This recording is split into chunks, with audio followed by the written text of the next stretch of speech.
जय हिंद प्यारे बच्चों। और कैसे हैं आप लोग? उम्मीद करता हूं कि बिल्कुल स्वस्थ होंगे और मस्त होंगे। तो बच्चों, आज हम लोग पढ़ने वाले हैं बिंदु आवेश के कारण किसी बिंदु पर वैद्युत विभव, यानी किसी बिंदु आवेश के कारण किसी बिंदु पर वैद्युत विभव का व्यंजक क्या होगा। आज हम लोग उसी व्यंजक को प्राप्त करने वाले हैं। तो थोड़ा सा आप लोग धैर्य रखेंगे और आप देख पाएंगे, थोड़ा सा, मात्र थोड़ा सा टाइम देंगे तो आप ये देख पाएंगे और समझ पाएंगे कि जिस तरह से मैं आपको समझा रहा हूँ, क्या आपको पूरे YouTube पर इस तरह से फिजिक्स समझाता हुआ कोई नजर आया है? तो आप उस चीज को महसूस करेंगे। ठीक है भाई, तो थोड़ा समय आप लोग देंगे। इसके पहले वाले वीडियो में हम लोग वैद्युत विभव की परिभाषा देखे थे। ठीक है भाई, फिलहाल हम लोग इस हेडिंग पर फोकस करते हैं। हेडिंग क्या कह रहा है कि बिंदु आवेश के कारण किसी बिंदु पर विभव, यानी मेरे भाई कोई बिंदु होगा, कोई क्या होगा, कोई बिंदु होगा जिस पर कोई आवेश होगा। हम लोग मान लेते हैं कि बिंदु O पर प्लस Q आवेश है। ठीक है भाई, हेडिंग के अनुसार किसी बिंदु आवेश के कारण, तो बिंदु आवेश मान लिए भाई हम लोग, कारण किसी बिंदु पर विभव, तो एक बिंदु और मान लीजिए, यहां पे हम लोग एक बिंदु और मान लिए, बिंदु ए, और इसी बिंदु ए पर हम लोग विभव ज्ञात करेंगे इस बिंदु आवेश के कारण। ठीक है भाई, तो देखिए इस हेडिंग के अनुसार जैसे आप फिगर बना रहे हैं ना, इसी तरह आप पहले भाषा में लिख देंगे। क्या लिखेंगे भाई कि माना निर्वात अथवा वायु में बिंदु O पर प्लस Q आवेश स्थित है। बिंदु O से स्मॉल r दूरी पर, कितनी दूरी पर? स्मॉल r दूरी पर एक बिंदु A है जहां हमें वैद्युत विभव ज्ञात करनी है। इतना भाषा लिख देंगे। उसके बाद तो हम लोग ये नीचे फिगर बनाएंगे। तो हम लोग फिगर में क्या किए भाई, यहाँ पर कोई बिंदु O लिए, बिंदु O पर हम लोग मान लिए कि प्लस Q आवेश है, और यहाँ R दूरी पर एक बिंदु A है जहां हमें वैद्युत विभव ज्ञात करना है। ठीक है भाई, तो इन दोनों बिंदुओं को मिलाते हुए हम एक रेखा खींच देंगे। ठीक है, और अब बिंदु A पर विभव ज्ञात करने के लिए हम लोग क्या करेंगे भाई, मान लेंगे कि O से, बिंदु O से x दूरी पर, x दूरी पर, x दूरी पर एक अन्य बिंदु है B, एक अन्य बिंदु है B।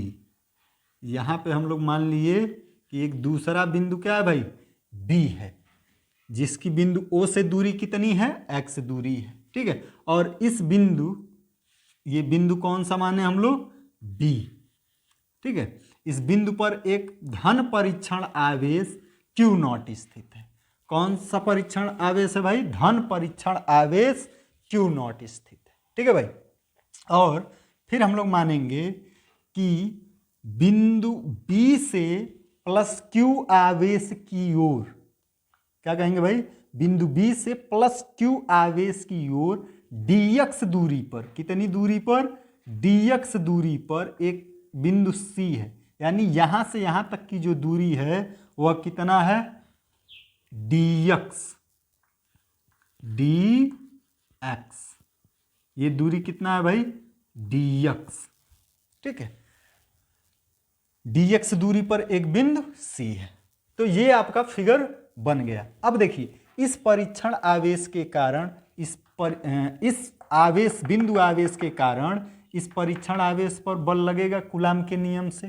तो इसके कारण इस पर जो बल लगेगा वो प्रतिकर्षण बल होगा, यानी इधर बाहर की ओर लगेगा। तो मान लेते हैं हम लोग कि लगने वाला बल F, लगने वाला बल क्या है भाई, F। ठीक है, तो जहां तक आप लोग लिखे थे उसके नीचे ये फिगर, और फिगर के नीचे आप लोग क्या लिखेंगे भाई, फिगर के नीचे हम लोग लिखेंगे कि माना बिंदु O से x दूरी पर एक अन्य बिंदु B है जिस पर प्लस Q0 परीक्षण आवेश, जिस पर प्लस Q0 धन परीक्षण आवेश स्थित है।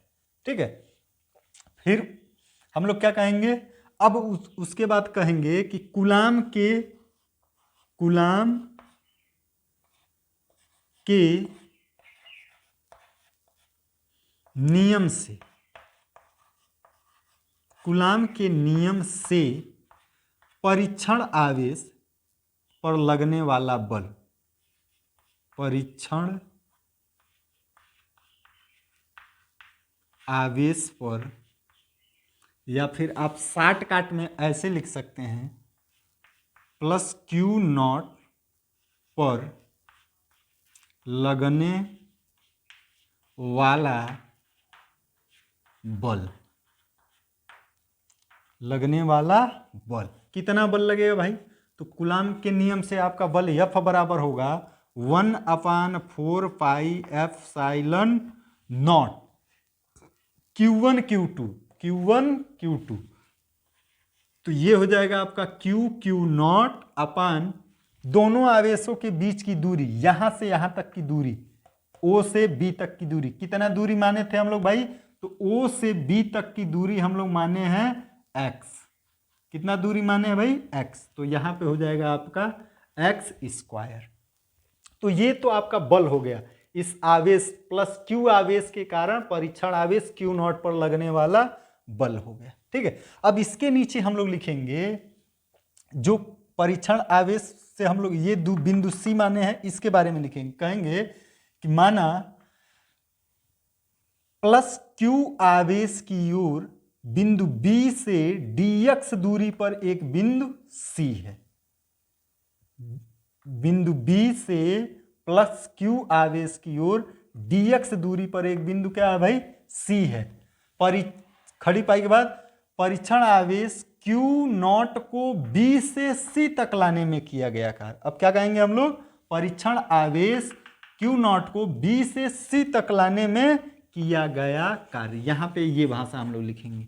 तो कार्य बराबर क्या होता है? कार्य बराबर होता है बल गुणे विस्थापन, बल गुणे विस्थापन। तो ध्यान दीजिएगा, कार्य हम लोग dw से क्यों लिखें? चूंकि यह dx का मतलब बहुत सूक्ष्म दूरी, dx मतलब क्या होता है भाई? dx मतलब बहुत सूक्ष्म दूरी है। ये बिंदु B से C की दूरी जो है वह बहुत सूक्ष्म है, इतना सूक्ष्म है, इतना सूक्ष्म है कि उससे सूक्ष्म दूरी संभव नहीं है। तो जब सूक्ष्म दूरी लेकर आएंगे तो कार्य भी सूक्ष्म होगा, इसीलिए इसको dw से लिख देंगे। और कार्य बराबर फार्मूला क्या होता है? बल गुणे विस्थापन। तो ये बल किस बल के विरुद्ध? हम लोग इसी बल के विरुद्ध इधर लेकर आ रहे हैं ना। तो बल गुणे विस्थापन, विस्थापन यहां से यहां तक, ठीक है, यानी BC। इसको हम लोग लिखे माइनस dx। क्यों माइनस dx से लिखा गया? क्योंकि बल लग रहा है इधर और विस्थापन हो रहा है इधर, अपोजिट डायरेक्शन में है, यानी इसीलिए हम लोग dx को क्या लिखे हैं भाई? माइनस में लिखे। कोई दिक्कत नहीं होनी चाहिए यहां तक। अब हम लोग क्या करेंगे, यहां पे बल का मान रख देंगे। तो हम यहीं बराबर लिख दे रहे हैं आगे, बल F का मान रख दीजिए। कितना है भाई? 1/4 pi epsilon not Q not upon x²। ये बल F हो गया और माइनस dx। ठीक है, तो ये तो है सूक्ष्म कार्य B से C तक। लेकिन विभव की परिभाषा क्या कहता है? विभव की परिभाषा कहता है कि अनंत से परीक्षण आवेश को लाने में किया गया कार्य और उस परीक्षण आवेश के मान के अनुपात को उस बिंदु पर विभव कहते हैं। यानी अगर आपको बिंदु A पर विभव ज्ञात करना है तो इस परीक्षण आवेश को B से A तक लाने में किया गया कार्य नहीं चाहिए, हमें कार्य चाहिए इस परीक्षण आवेश को आप लेकर आइए कहां से? अनंत से लेकर आइए बिंदु A तक और ज्ञात कीजिए कितना कार्य करना पड़ा, और उस कार्य में इस परीक्षण आवेश से क्या करिए भाई? भाग दीजिए। लेकिन हम लोग क्या किए? इसको B से C तक लाने में किया गया कार्य निकाल लिए।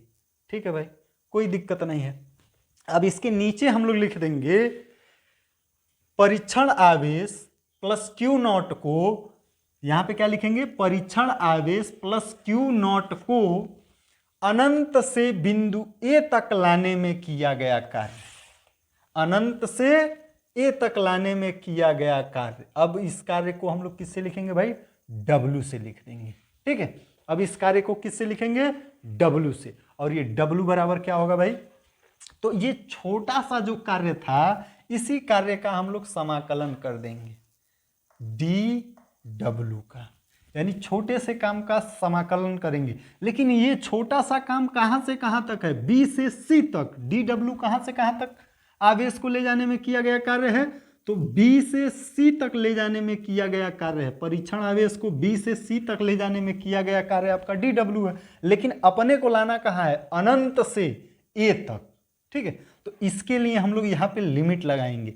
कहाँ से कहाँ ला रहे हैं? तो भाई अनंत। कहाँ से लेकर आ रहे हैं? अनंत। तो लिमिट लगा दिए अनंत, ठीक है। और कहाँ तक ला रहे हैं? A तक। A तक लाने का मतलब इस बिंदु A की दूरी, देखिए जब परीक्षण आवेश अनंत पे होगा तो इस बिंदु से दूरी उसकी कितनी होगी? अनंत होगी। तो यहाँ लिमिट अनंत ले लेंगे, ठीक है। और जब यहां तक ला देंगे तो अब परीक्षण आवेश की दूरी कितना होगा भाई? तो यहां से यहां तक की दूरी r है।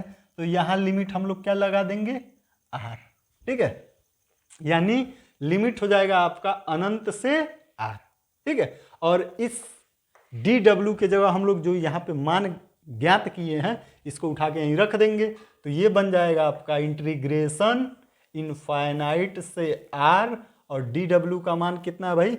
1/4 pi epsilon not q not upon x square into bracket में माइनस dx, ठीक है भाई। यहां तक आपको कोई दिक्कत नहीं होना चाहिए। अब आपको ये पता होना चाहिए कि जो भी नियतांक होता है उस समाकलन के साइन से बाहर आ जाएगा। तो बाहर क्या हो जाएगा? 1/4 pi epsilon not q not बाहर हो गया। इंटीग्रेशन साइन के अंदर क्या बचेगा?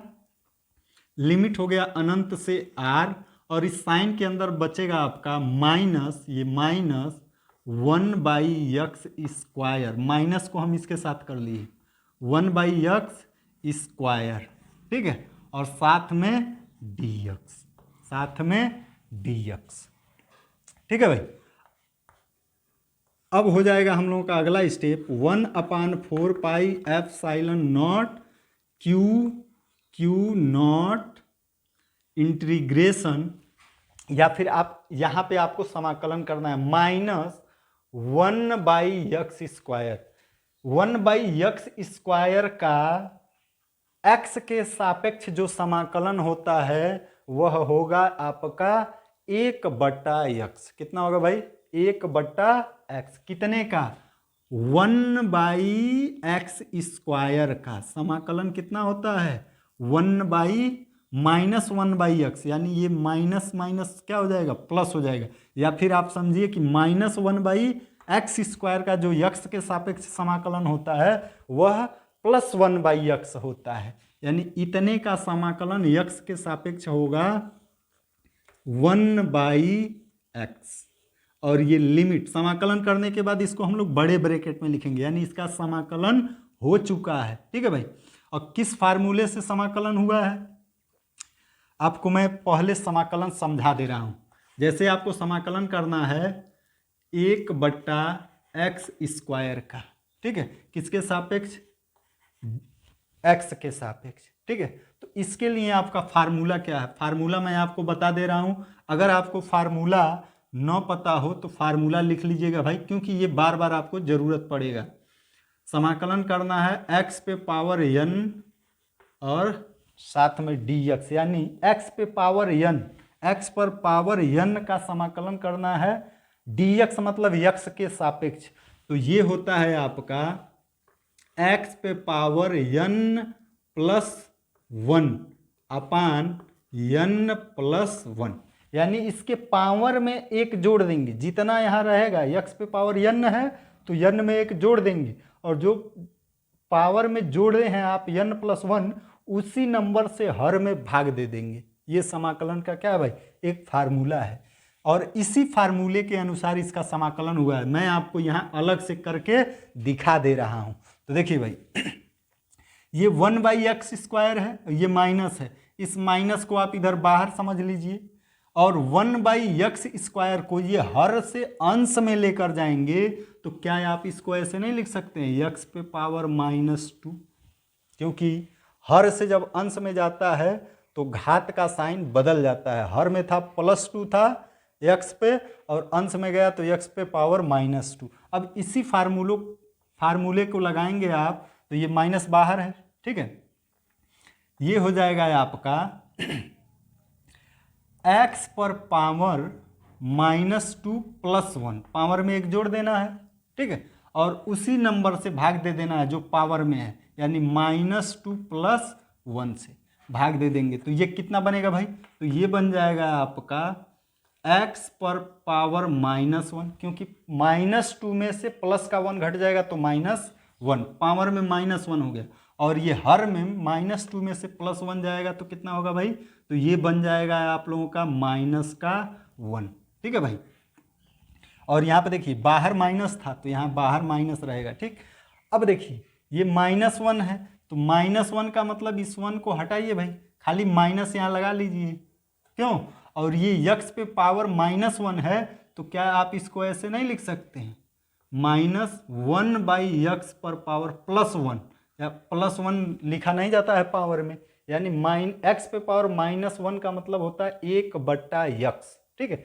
और इसका जो ये बाहर माइनस था तो बाहर माइनस और ये अंदर का माइनस गुणा होके क्या हो जाएगा भाई, ये दोनों गुणा होके प्लस हो जाएगा, यानी इसका समाकलन कितना आएगा, 1/x आएगा। ये इतना आप लोगों को इसलिए समझाया हूँ, हो सकता है कि भाई कुछ बच्चे बायोलॉजी के होते हैं जिनको फार्मूला मैथ का उतना ज़्यादा नहीं आता है, तो आप इस फार्मूले को याद कर लीजिएगा, इंटीग्रेशन x पे पावर n dx बराबर होता है x पे पावर n + 1, यानी जितना पावर होगा उसमें एक जोड़ देंगे और उसी पावर वाले से हर में क्या कर देते हैं भाई, भाग दे देते हैं। तो इसी फार्मूले से यहाँ पे क्या किया गया है भाई, समाकलन किया गया है, ठीक है। तो इतने का समाकलन क्या हो जाएगा भाई, -1/x² का 1/x, और ये लिमिट है इनफाइनाइट से r, ठीक है। अब लिमिट कैसे रखते हैं, 1/4πε0 q0, लिमिट कैसे रखेंगे भाई, तो इसको भी आप समझिए। पहले हम लोग रखते हैं अपर लिमिट, क्या रखेंगे, अपर लिमिट, यानी ये ऊपर वाला लिमिट पहले रखा जाएगा। तो यहाँ x है ना, तो इसी x के जगह पहले r रखा जाएगा, फिर माइनस का साइन लगा के लोअर लिमिट रखा जाता है। यानी कहने का मतलब ये है कि आप पहले 1/x के जगह r रख देंगे, फिर माइनस लगाएंगे, और फिर 1/ अब x के जगह आप इनफाइनाइट रख देंगे, ये लोअर लिमिट। बात समझ में है, तो 1/इनफाइनाइट होता है 0, और 1/ और ये माइनस है तो ये तो खत्म हो गया क्योंकि ये 0 हो गया, यानी बचा क्या कितना आपका 1/r, ठीक है भाई। यानी इतने का मान क्या है भाई, 1/r, ठीक है। तो मैं सीधे यहाँ लिख दे रहा हूँ q1 q2 और इसका मान 1/r मतलब /r इसी के साथ लिख दिए। तो ये आपको प्राप्त हो गया क्या, कार्य परीक्षण आवेश को अनंत से a तक लाने में किया गया कार्य, ठीक है भाई। अब हम क्या करेंगे, अब कुछ नहीं करेंगे, अब विभव का परिभाषा लगाएंगे, कहेंगे अतः विभव की परिभाषा से, या फिर विभव की परिभाषा से, विभव की परिभाषा से। विभव की परिभाषा क्या कहता है भाई, v बराबर W/Q0, यानी अनंत से परीक्षण आवेश को बिंदु तक लाने में किया गया कार्य और उस परीक्षण आवेश के मान के अनुपात को। तो ये कार्य ज्ञात किए हैं हम लोग, उस कार्य का मान यहां पे रख देंगे, कितना है भाई, 1/4πε0 Q0/r, पूरे का बट्टे क्या हो जाएगा, पूरे का बट्टे Q0, ठीक है। तो आप देखेंगे ये Q0 से Q0 क्या हो जाएगा भाई, कट जाएगा, तो क्या बचेगा क्या, तो यहां पे हम लोग लिख लेंगे, ठीक है। इधर देखेंगे आप लोग, भी बराबर अतः, थोड़ा जगह का अभाव है भाई, ठीक है, यहां पर देख लेते हैं, ठीक है। तो कहेंगे अतः भी बराबर 1/4 pi epsilon nought Q upon R, ठीक है भाई। और इसका मात्रक क्या होगा, तो विभव का मात्रक होता है वोल्ट। मात्रक क्या हो जाएगा भाई, वोल्ट। तो ये आपका फार्मूला प्राप्त हो गया, व्यंजक प्राप्त हो गया किसी बिंदु आवेश के कारण किसी बिंदु पर वैद्युत विभव का। तो बच्चों, आज की वीडियो आप लोगों को कैसी लगी कमेंट करके जरूर बताइएगा। अगर वीडियो पसंद आई हो तो वीडियो को लाइक कर दीजिएगा, शेयर कर दीजिएगा, और चैनल पर नए होंगे तो चैनल को सब्सक्राइब जरूर कर लीजिएगा, क्योंकि इसी प्रकार से आप लोगों को एक एक इम्पॉर्टेंट डेरिवेशन फर्स्ट चैप्टर से लेकर आखिरी चैप्टर तक बहुत ही शानदार जानदार ढंग से समझाया जाएगा। तो बस आज के लिए इतना ही, मिलते हैं हम लोग नेक्स्ट वीडियो में। तब तक के लिए धन्यवाद, जय हिंद।